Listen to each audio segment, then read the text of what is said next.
Assalamualaikum warahmatullahi wabarakatuh. Ketemu lagi dengan Muhammad Rifni. Saya rasa ini kelas yang kita ketemu lagi, mungkin yang baru nanti ya, baru kenalan. Oke. Saya rasa saya nggak perlu kenalan lagi karena nanti bahannya saya akan sampaikan.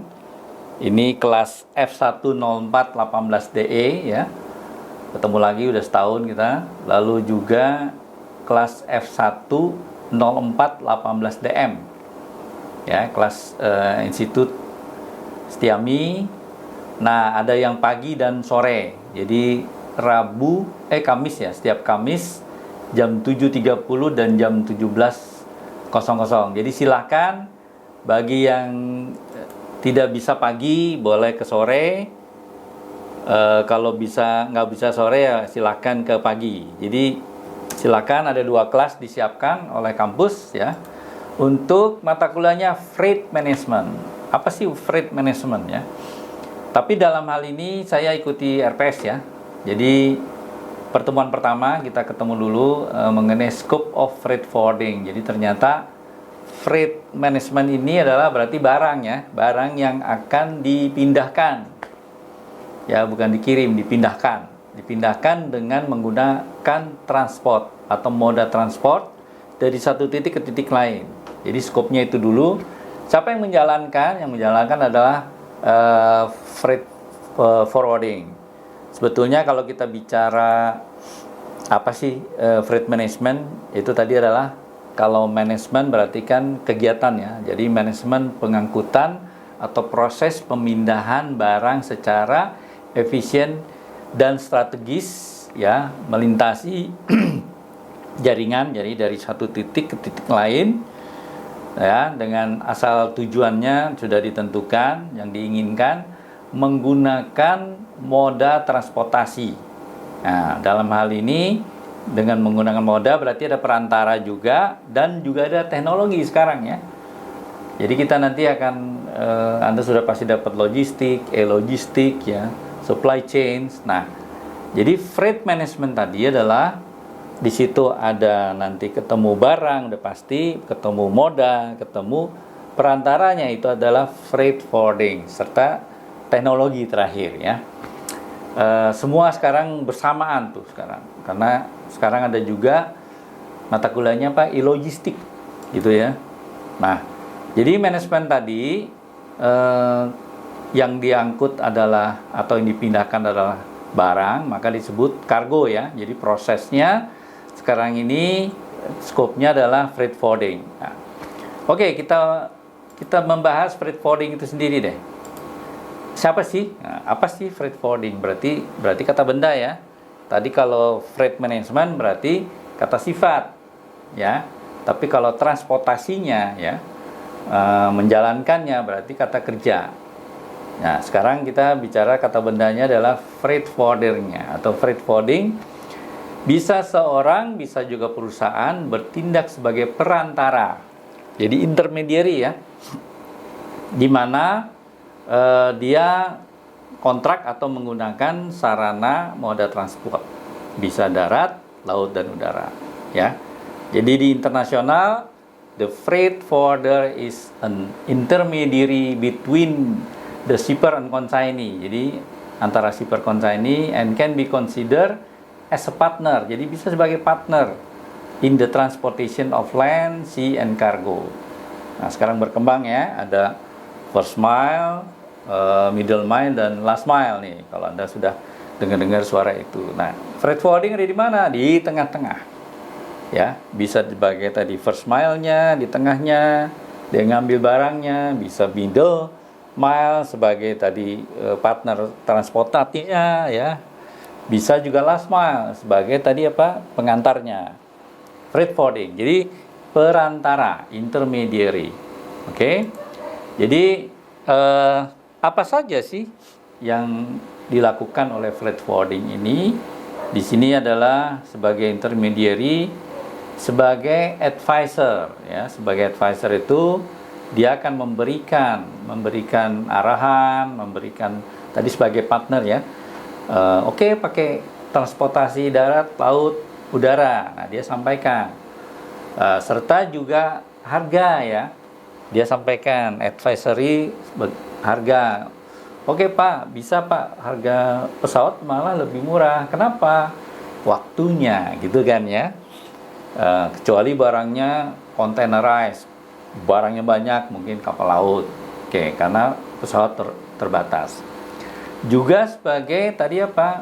Memberikan sebagai intermediary untuk files required dokumentasi. Jadi melengkapi dokumentasi pengiriman barang tadi ya. Pemindahan barang ya, antara tadi yang punya barang dan yang membeli barang. Oke. Terus juga berikutnya adalah intermediary sebagai pack and load. Jadi artinya di sini adalah ketika kita bicara barang kiriman kargo, ada pengirim dia tidak mengetahui mengenai packaging atau packing. Nah ini freight forwarder bisa sebagai intermediary, sebagai advisor untuk repack atau nanti mengangkutkan ya ke transportasi baik tadi air, lalu juga sea atau juga land tadi ya. Land ada dua, nanti kita bahas.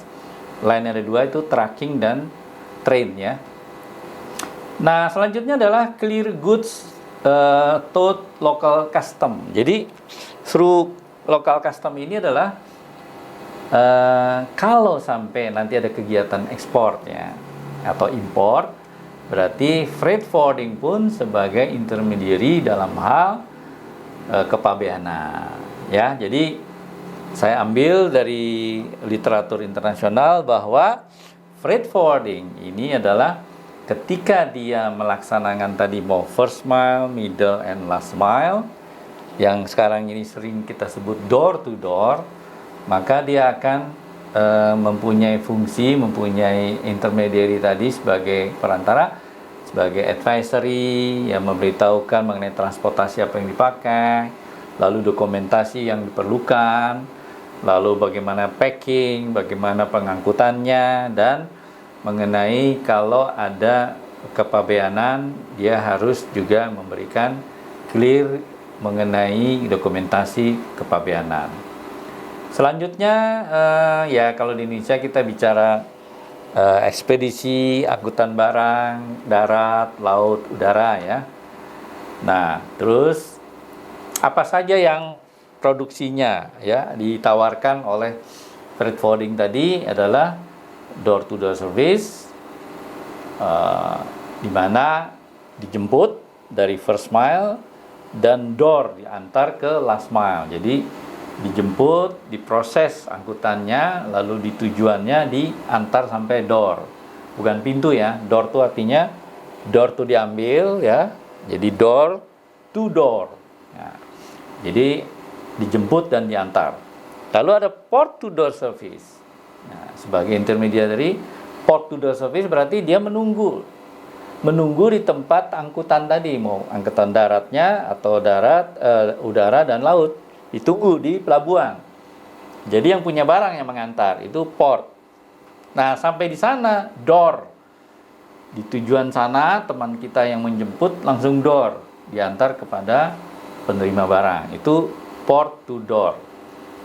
Lalu ada door to port, terbalik aja ya, ambil ya, diproses, diangkut darat laut udara sampai di tujuan yang punya barang mengambil ya, itu door to port service. Dan port to port service berarti freight forwarding hanya menunggu di pelabuhan darat, udara dan laut, dan di sana juga mengeluarkan dari angkutan tadi. Nah, empat ini memang akan mempengaruhi biaya. Mana yang paling tinggi?